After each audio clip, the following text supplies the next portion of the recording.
Today, I'm reviewing and testing all of Auxito's LED headlights. Which one is best, which one is worst, and which one should you get for your vehicle? I'll show you.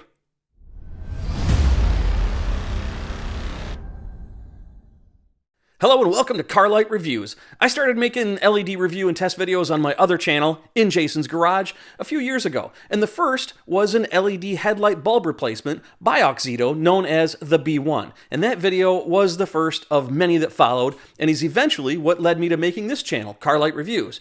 So I think that it's only appropriate that for my first video here, I review and test all of what Auxito currently has to offer. Today, I'm going to test and review the Auxito XS, the Auxito B3, the Auxito M3. I did review this almost 2 years ago in a 15-way LED light shootout. I've revised my testing method since then, so we're going to see how well it does. The Q16 and the Y13. I also did a previous review video on this one, but it was before I did any lux meter tests like I will today. I've also been recommending this one a lot since I originally reviewed it a couple years ago, because I've been actually personally running it on one of my own vehicles since then, and I still have them installed to this day without issues. Let's see if my recommendations were correct on the Y13.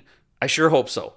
Now for each one of these, I'm going to do an introduction and an unboxing, go over the published specs, cover some of the features, and then I'm going to test the brightness and light pattern for both projector and reflector housings and see how it performs. Now here is how I test LED headlights. For projector testing, I made a test rig using a 2017 Toyota Camry H11 headlight projector. And for reflector testing, I use an H11 headlight from a 2018 Ford F-150. I use these specifically because they are among the best-selling vehicles in America for over 20 years and are the most common on the road. I'll power the lights using a benchtop power supply, and I'll position the light's hotspot onto a lux meter that is 20 feet away, mounted on my garage door. I'll record the initial brightness and then again after 27 minutes to document how well the light manages heat. I use 27 minutes because that's the average commute time in the United States. My tests aren't for lux number accuracy, but for comparison to a stock H11 halogen bulb, which measures 725 projected lux and 910 reflected lux using my test method. Different tests in different environments will give you different results. So if you want to do the same tests of your own, I list all of the equipment I use in the description of this video. Now please check the description of the video for some important notes on aiming headlights, how to ensure you've picked the right headlight for your application, and the legality of replacing halogen headlight bulbs with LEDs. Okay, let's get to it, starting with the unboxing and detail of all of these Auxito lights, starting alphabetically with the XS.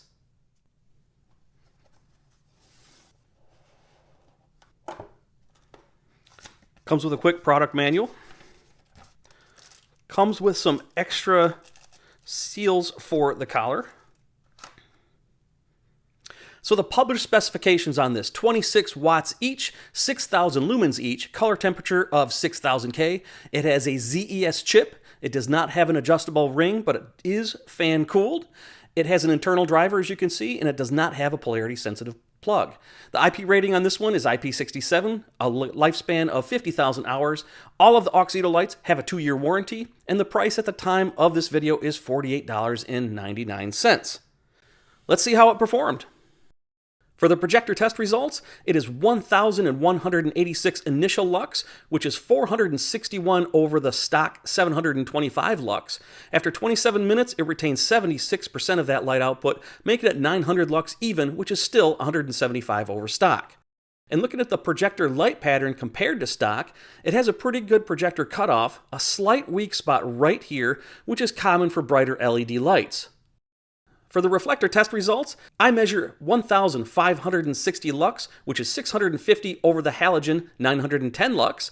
After 27 minutes, it's reduced to 1,184 lux, which is still 274 over stock. Looking at the light pattern compared to stock, has pretty good reflector light control, just a bit of scattering in the lower left, also common with brighter lights. Some additional observations about this is that the published wattage, as I mentioned, was 26. I observed 16.6, 9.4 watts lower than published. And for heat management, after 27 minutes, my laser thermometer recorded 142 degrees Fahrenheit, and there is no driver because it's an internal driver. So it is slightly on the warmer side, but heat management wasn't too bad. Something else that I noticed is that I noticed it had a pretty quiet fan on this one. So if you don't like the fan noise, this wouldn't be too bad of a choice. Now let's take a look at the Auxito B3.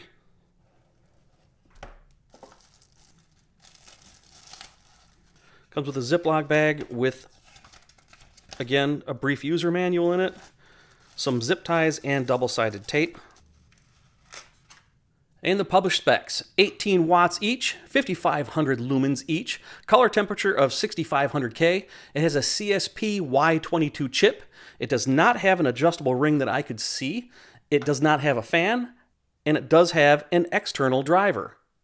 It does not have a polarity-sensitive plug. The IP rating on this one, IP65, lifespan of 30,000 hours, 2-year warranty like all the Auxito lights, and the price at the time of this video, $46.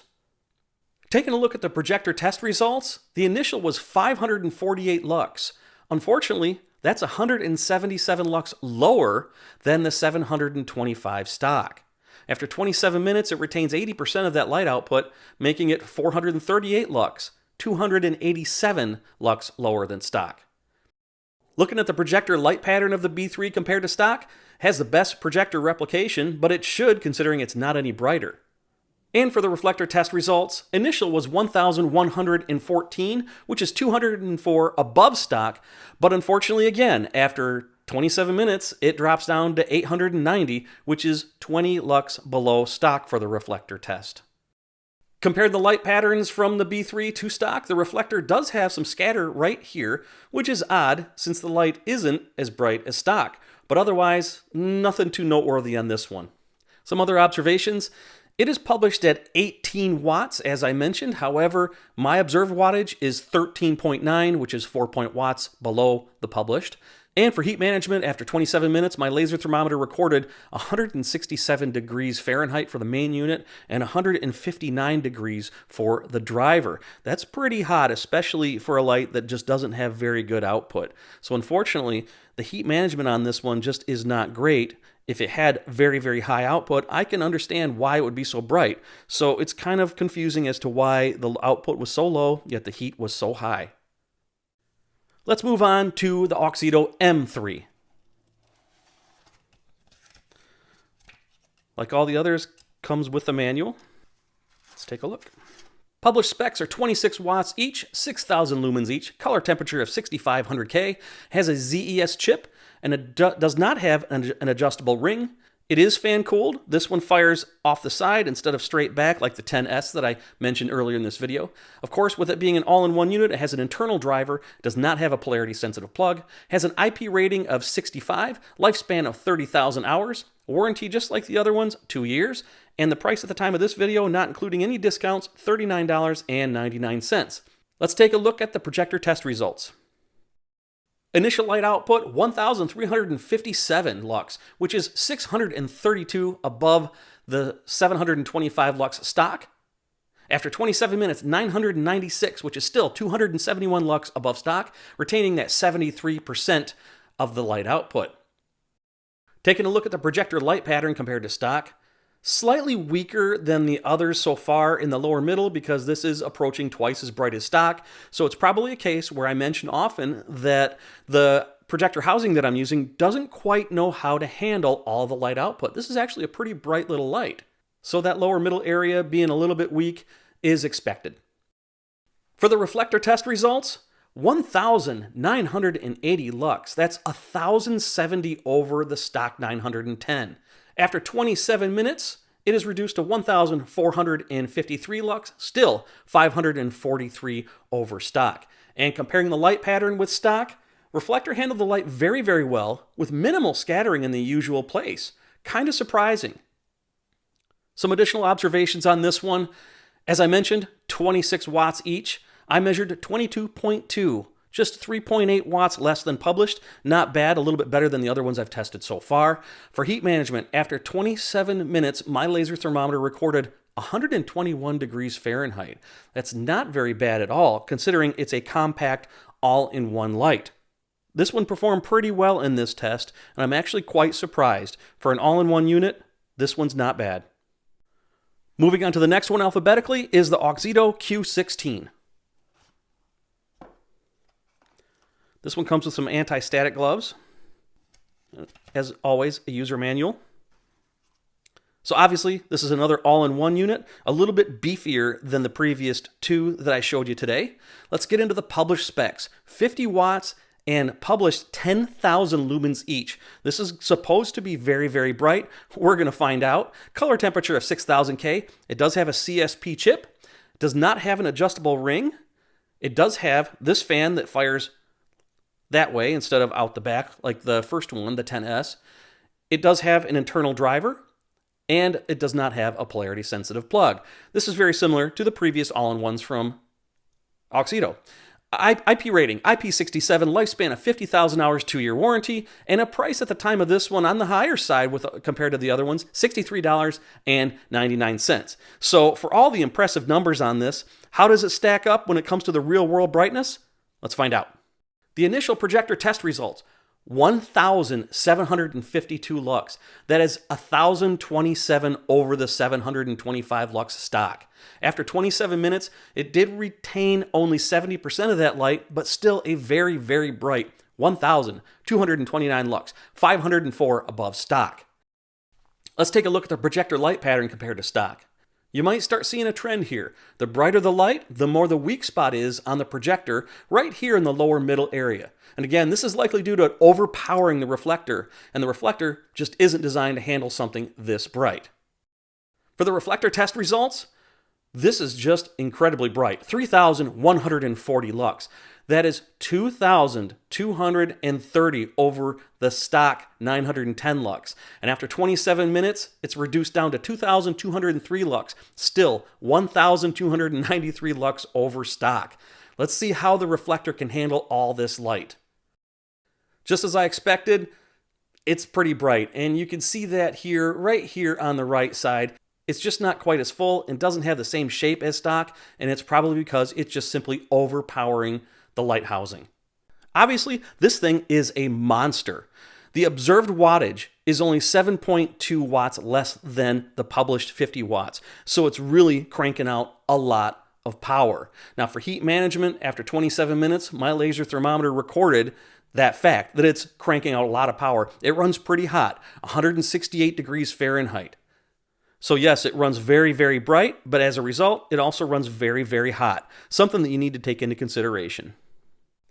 And finally, let's take another look at the Auxito Y13, the same one that I've been running in my vehicle for 2 years and recommend quite often.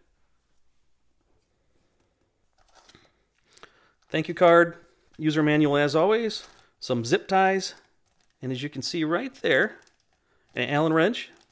You'll find out why in a second. Okay, let's get into the published specs on this one. 40 watts published per light, 8,000 lumens, 6,500K color temperature, has an LMP chip in it. It does have an adjustable ring. That's what we need that Allen wrench for right there. Does have a fan to cool it, and it has an external driver, non-polarity sensitive plug, IP rating of 67, lifespan of 50,000 hours, 2-year warranty, and a price at the time of this video, $49.99. So this is a unique one. This is nothing like the other ones that Auxito makes. This kind of stands on its own. And I've been impressed with this for quite a while. And now that I've revised my testing methods, we're going to see how well my recommendations stand. Okay, here we go for the projector test results. Initial light, 1,053 lux. That's 328 over the stock 725. After 27 minutes, retains a very impressive 89% of that initial light. So it results in 939 after 27 minutes. Still, 214 lux over stock. Let's take a look at how the projector compares to stock. Check out the interesting output on this one. So it has less of a weak spot in the lower middle like the others, but it does have a bit more narrow light output area vertically. This may be due to the design being different than everything else. Now let's take a look at the reflector test results. Initial light output, 2,080. 1,170 over the stock 910, and after 27 minutes, 1,855 lux, an impressive 945 lux over stock. Let's take a look at how the light pattern is. According to my testing, this light might be just a bit better for projectors than reflectors. We've got a bit of scattering here, here, and here. So I'd use this in projectors cautiously. Now, it might not be a problem, because remember how I mentioned that I've been using them for roughly 2 years in one of my personal vehicles? That's in a reflector housing. I just make sure that I aim them correctly, and again, so far, haven't had a single issue. My observed wattage was 27.8, which is 12.2 watts less than published. Now for heat management, this is where this thing shines. After 27 minutes, my laser thermometer recorded just 122 degrees Fahrenheit. Nice and cool. That's less than half of what stock is. Stock runs typically around 300 degrees Fahrenheit. And the driver, well, that's doing the work that it should. It's keeping that heat isolated from the main unit. 154 degrees, that's about average for an external driver headlight. So far, this light has not been proving my recommendations wrong. So now that you've seen all the data, these are the results according to my opinion, based on my testing. In fifth place, I'd have to say the B3. This one, I would say, is the spiritual successor to the B1 that I did in my very first video. It's similar, has the similar features without a fan, but it does have an external driver. But quite simply, this one's not worth buying. While the light pattern was decent, it wasn't as bright as OEM halogen, which is why the pattern was like OEM, because there's no way it could overpower the housing. Surprisingly, it also ran extremely hot, despite the low lux output and the external driver. Overall, this is just a step back from stock. I can't recommend it. There's much better lights for the money. For fourth place, I'd say the Q16.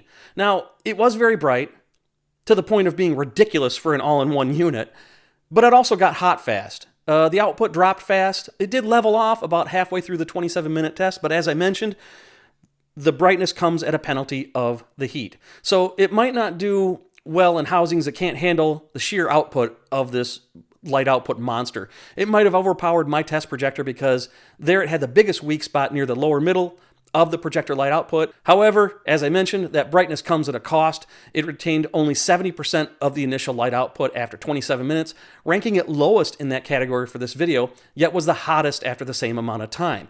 This means that I question the longevity of this one. It's also the most expensive of all in the Auxito lineup, over $60. So it does have a few strikes against it, but if you want the absolute brightest Auxito out of the box, this is the one. For third place, I'd put the 10S in that slot. Now, I currently prefer an LED replacement light that has an external driver for heat management and longevity, but these all-in-one styles are starting to get my attention. Now, this one's balanced a bit better than the Q16. It was the third brightest out of 5, and it retained a bit better output after 27 minutes compared to the Q16, but it ran a bit cooler, and it's also more affordable than the Q16. For the money, this one is not bad at all. You can get it sometimes on Amazon. If not, you buy it direct from Auxito. Use coupon code CarlightReviews for a discount of 15% off your entire order.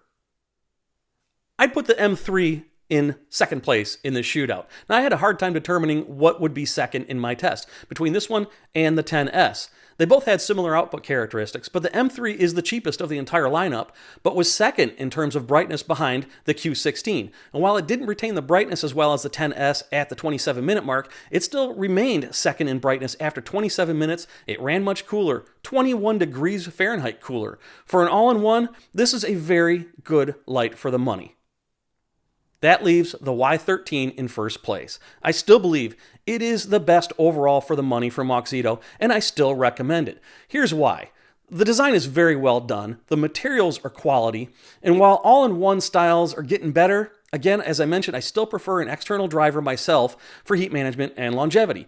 It had a good cutoff except for being narrow, and it did have a touch of scattering in the reflector in the upper left corner, so be sure to aim it carefully. Now, it's not the brightest initially. It came in at fourth place, but because it's so efficient, it retained the most light output after 27 minutes percentage-wise.